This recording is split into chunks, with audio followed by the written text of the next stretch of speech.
আসসালামু আলাইকুম বন্ধুরা, আশা করছি সবাই খুব ভালো আছেন। হাজির হয়ে গেলাম নতুন ভিডিও নিয়ে। আজকে আমি আলাপ করব মাইগ্রেন নিয়ে।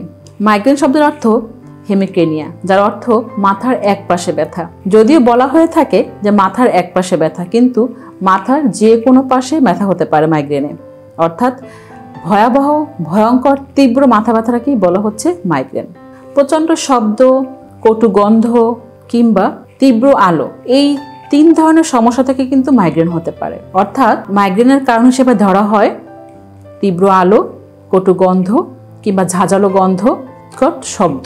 আপনি কখন বুঝবেন যে আপনার মাইগ্রেন হয়েছে? যখন রোদে গেলে মাথা ব্যথা হবে, আপনি যখন ঠান্ডা বা গরমের তারতম্যের মধ্যে ঢুকে যাবেন তখন আপনার মাথা ব্যথা শুরু হয়ে যাবে, এবং কোনো রকমের কোনো নতুন কোনো গন্ধ কিংবা তীব্র ঝাঁঝালো গন্ধ অথবা শব্দ, এই ধরনের সমস্যাগ্রস্ত কোথাও জায়গা গেলেই আপনার যদি মাথা ব্যথা শুরু হয়ে যায় তখনই ধরা হয় এটি মাইগ্রেন। অনেক সময় অনেকের মাথার ঠিক এক পাশে ব্যথা হতে পারে, এটিকেও মাইগ্রেন বলা যায়। মাইগ্রেনের কারণ হিসেবে ধরা হয় মেন্টাল স্ট্রেস কিংবা অ্যাংজাইটি, ডিপ্রেশন, অনেক বেশি দুশ্চিন্তা করা কোনো কিছু বিষয়ে বা কোনো একটা বিষয়ের একদম গভীরে যেতে চাওয়া, এটাও কিন্তু মাইগ্রেনের অন্যতম একটি কারণ। এছাড়া কোনো বেলার খাবার আপনি স্কিপ করে গেছেন কিংবা দীর্ঘ সময় হয়ে গেছে আপনি খাবার খাচ্ছেন না, এখান থেকে কিন্তু মাইগ্রেন হতে পারে। আবার কারো কারোর ক্ষেত্রে ভিটামিন B12, B2 এবং ভিটামিন ডি ঘাটতির কারণে কিন্তু মাইগ্রেন হতে পারে। এছাড়া মেয়েদের ক্ষেত্রে একটা নির্দিষ্ট বয়সের পরে হরমোনাল কিছু সমস্যার কারণেও মাইগ্রেন হতে পারে। মাইগ্রেন হলে সাধারণত প্রচণ্ড মাথা ব্যথা হয়, বমি বমি ভাব হতে পারে, খাবার একদম ইচ্ছা থাকে না। মাইগ্রেনের অনেকগুলো কারণের মধ্যে অন্যতম কারণ হচ্ছে পুরনো পনির খাওয়া। অর্থাৎ পুরনো পনির খেলে এক ধরনের মাথা ব্যথা হয় এবং এটি পনিরটা খাওয়ার সঙ্গে সঙ্গে শুরু হয়, তখনই বুঝতে হবে যে আপনার পনির থেকে মাথা ব্যথা হচ্ছে। এছাড়া নির্দিষ্ট কিছু চকলেট রয়েছে বা ক্যাফেইন, অর্থাৎ দিনে 3 কাপের বেশি চা বা কফি খেলেও কিন্তু আপনার মাইগ্রেন অ্যাটাক করতে পারে। তাহলে আমরা বুঝতে পারলাম যে রোদ, শব্দ, গন্ধ, সার্টেন ফুড অর্থাৎ কিছু নির্দিষ্ট খাবার, এছাড়া মেন্টাল স্ট্রেস বা দুশ্চিন্তা, আর দীর্ঘক্ষণ না খেয়ে থাকা কিংবা একবেলার খাবার স্কিপ করে যাওয়া, এই সমস্ত কারণে মাথা ব্যথা অথবা মাইগ্রেন হতে পারে। এবার জেনে নেই মাইগ্রেন আমরা কিভাবে ভালো করব। রিফ্লেক্সোলজিতে খুব দারুণ কয়েকটা পয়েন্ট আছে মাইগ্রেন থেকে মুক্তি পাওয়ার জন্য। এবার দেখে নিই এই পয়েন্টগুলো। আমাদের হাতের বৃদ্ধাঙ্গুলের উপরের কোরের অংশটুকু যদি আমি 3 ভাগে ভাগ করি, একদম উপরের অংশটুকু হচ্ছে আমাদের ব্রেনের পয়েন্ট।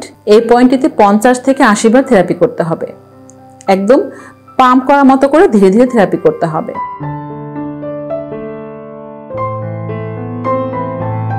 এরপর দ্বিতীয় অংশটা হচ্ছে আমাদের পিটুইটারি গ্ল্যান্ডের পয়েন্ট। এই পয়েন্টটিতেও 50 থেকে 80 বার থেরাপি করতে হবে।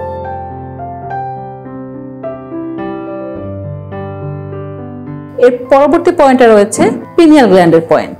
এই পয়েন্টটিতে আমাদের একদম পাম্প করার মতো করে ধীরে ধীরে 50 থেকে 80 বার থেরাপি করতে হবে।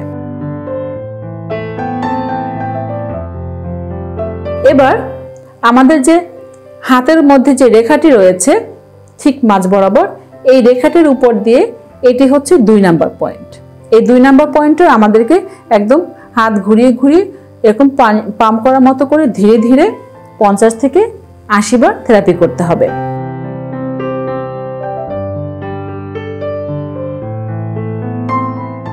এবার আসছে আমাদের মাথার শিরার পয়েন্ট।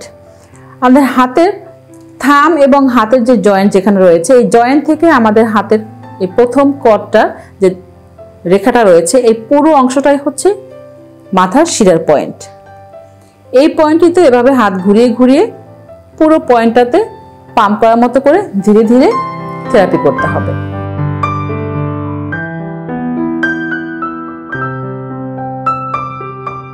এবার আমাদের হাতের কনিষ্ঠ আঙুল এবং অনামিকা আঙুলের ঠিক মাঝখানের নরম জায়গাটুকু, এটি হচ্ছে আমাদের প্যানক্রিয়াসের পয়েন্ট। এই পয়েন্টটিতেও পাম্প করার মতো করে ধীরে ধীরে দিনে 2 বার 50 থেকে 80 বার থেরাপি করতে হবে।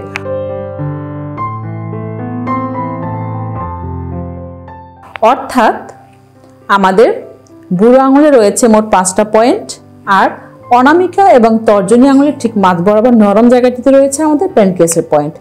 মোট এই 6টি পয়েন্টে দিনে 2 বার প্রত্যেকটি পয়েন্টটিতে 50 থেকে 80 বার পাম্প করার মতো করে ধীরে ধীরে থেরাপি করতে হবে। দেখবেন যে মাইগ্রেন নামক সমস্যাটা আপনার জীবন থেকে অনেক দূরে চলে গেছে। রিফ্লেক্সোলজির পাশাপাশি আর কি করা যায়? আপনি একটা বোলে কুসুম গরম পানি নিন, সাথে নিন সামান্য লেবুর রস এবং 1 চিমটি লবণ। এবার এই কুসুম গরম পানির মধ্যে সকালে এবং সন্ধ্যায় দিনে 2 বার 10 মিনিট করে আপনার দুটো পা ভিজিয়ে রাখুন। দেখবেন খুব দ্রুত মাইগ্রেন থেকে আপনি মুক্তি পেয়ে যাচ্ছেন। এছাড়া যদি আপনার ব্লাড টেস্ট বা মেডিকেল টেস্টে ধরা পড়ে যে আপনি কোনো ভিটামিনের ঘাটতিতে আছেন, সেটি হতে পারে ভিটামিন ডি, ভিটামিন B2 অথবা B12 অথবা আয়রন, যেই ঘাটতিটি রয়েছে সেটি ফুড সাপ্লিমেন্ট হিসেবে নিয়মিত খেতে শুরু করুন। দেখবেন যে মাইগ্রেন সম্পূর্ণ ভালো হয়ে গেছে।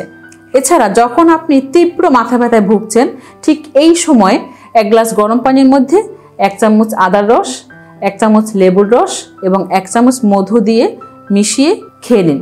দেখবেন আপনার মাথা ব্যথা খুব দ্রুত কমে যাচ্ছে। তো বন্ধুরা, ভালো থাকুন। দেখা হবে আমাদের নেক্সট ভিডিওতে। চ্যানেলটি সাবস্ক্রাইব করে আমাদের সঙ্গেই থাকুন।